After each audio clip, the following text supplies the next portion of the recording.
بسم اللہ الرحمن الرحیم۔ السلام علیکم۔ سن 1962 میں چین کے ساتھ جنگ کے اختتام پر بھارت نے اپنی انٹیلیجنس ایجنسی را کی داغ بیل ڈالی۔ اس ایجنسی کی بنیاد رکھنے کا بنیادی مقصد بیرون ملک بھارت کی انٹیلیجنس کو فروغ دینا تھا، کیونکہ چین کے ساتھ جنگ کے دوران بھارت کو انٹیلیجنس کے محاذ پر بڑی ناکامی کا سامنا کرنا پڑا تھا۔ را کو براہ راست وزیر اعظم کے سیکریٹریٹ کے تحت رکھا گیا تھا۔ اندرا گاندھی وہ پہلی وزیر اعظم تھیں جنہوں نے اس تنظیم کو ملک میں سیاسی مقاصد کے لیے استعمال کرنا شروع کیا۔ شروع میں را کے لیے ان لوگوں کو منتخب کیا جاتا تھا جن کا اکیڈمک ریکارڈ بہت ہی اچھا رہا ہو اور جو پولیس ڈپارٹمنٹ اور دیگر اعلیٰ احکام اور معاشرے کے کرتا دھرتا لوگوں سے قریبی تعلقات رکھتے ہوں یا رکھنے کی صلاحیت رکھتے ہوں۔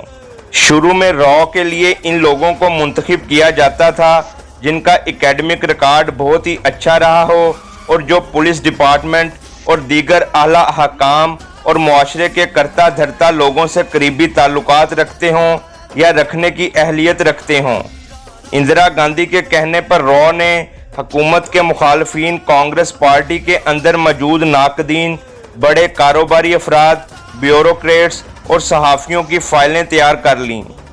مخالفین کی فائلیں تیار کرنا را کے لیے کوئی بڑا مسئلہ نہیں تھا، کیونکہ ان کے پاس تمام افراد کا ڈیٹا پہلے ہی موجود تھا۔ مہاراشٹر کے وزیر اعلیٰ وی پی نائک اور وزیر اعظم اندرا گاندھی کے مابین ہونے والی میٹنگ میں یہ بات طے پائی کہ بھارت میں مختلف مافیا کو محض انٹیلیجنس یا تادیبی کارروائی کے ذریعے سے زیر کنٹرول نہیں لایا جا سکتا، بلکہ اس سلسلے میں کڑے اور سخت قوانین بنانے کی ضرورت ہے۔ ایسے قوانین جن میں کسی قسم کی نرمی کا کوئی بھی پہلو نہ ہو۔ گجرات اور بمبئی میں مافیا اب خطرناک صورتحال اختیار کر چکی تھی۔ یہی ملک کے وہ دو علاقے تھے جو کہ ترقی کی راہ پر گامزن تھے۔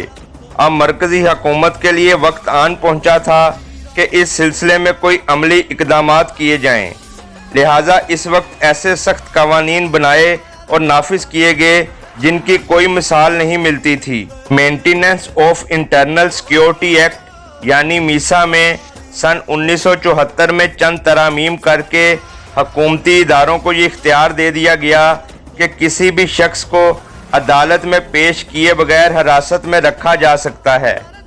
البتہ اس قانون کو پاس کرواتے وقت حکومت نے پارلیمنٹ میں حزب اختلاف کو اس بات کا یقین دلایا تھا کہ اس قانون کو سیاسی مخالفین کو دبانے کے لیے ہرگز استعمال نہیں کیا جائے گا۔ یہ قانون میسا دراصل سن 1971 میں بنایا گیا تھا اور اس وقت سے اب تک اس میں کافی ترامیم کی جا چکی تھیں۔ اندرا گاندھی جن 20 نکات کی بنیاد پر ایمرجنسی قوانین بنانے کی خواہاں تھیں، ان میں سے ایک نکتہ یہ تھا کہ اسمگلروں کی جائیداد کو قانوناً ضبط کیا جا سکے۔ اندرا گاندھی نے اس بات کا عندیہ بھی دیا تھا کہ اس قانون کا ہدف بالخصوص اسمگلر ہی ہوں گے۔ بے شک ان اسمگلروں کے آپریشن پوری دنیا میں پھیلے ہوئے تھے، جبکہ انہوں نے دبئی کو اپنا ہیڈ کوارٹر بنا رکھا تھا۔ بینکوں اور انشورنس کمپنیوں نے بھی اسمگلنگ میں موجود رسک سے نپٹنے کے لیے دفاتر کھول رکھے تھے۔ یہ ادارے بھی اس کالے دھن سے منافع کمانے میں پیچھے نہیں رہنا چاہتے تھے۔ ان اسمگلروں نے ہوائی اور سمندری راستوں سے اسمگلنگ کرنے کی غرض سے اپنے مرطوب روابط قائم کر رکھے تھے۔ یہ تمام کام انتہائی رازداری اور منظم طریقے سے ہو رہے تھے۔ گجرات سے کیرالہ تک پھیلے ساحلی علاقوں تک بہت سے اہم مقامات کو اسمگل شدہ سامان کی وصولی اور پھر وہاں سے ملک کے مختلف علاقوں میں سپلائی کے لیے مختص کیا گیا تھا۔ مدراس ان اسمگلروں کا مرکز بن چکا تھا، جبکہ بنگلور ان کے لیے محفوظ جائے پناہ کا کام دے رہا تھا، جہاں رقم کے لین دین اور دیگر اہم معاملات نپٹائے جاتے تھے۔ ان لوگوں کی اپنی مارکیٹیں، اپنے گودام اور کاروبار کے اپنے الگ قوانین تھے۔ اسمگلروں اور کالے دھندے میں ڈیل کرنے والوں کے مابین باہم گہرے اور خفیہ مراسم تھے۔ قانون میسا میں ترامیم کرنے کے بعد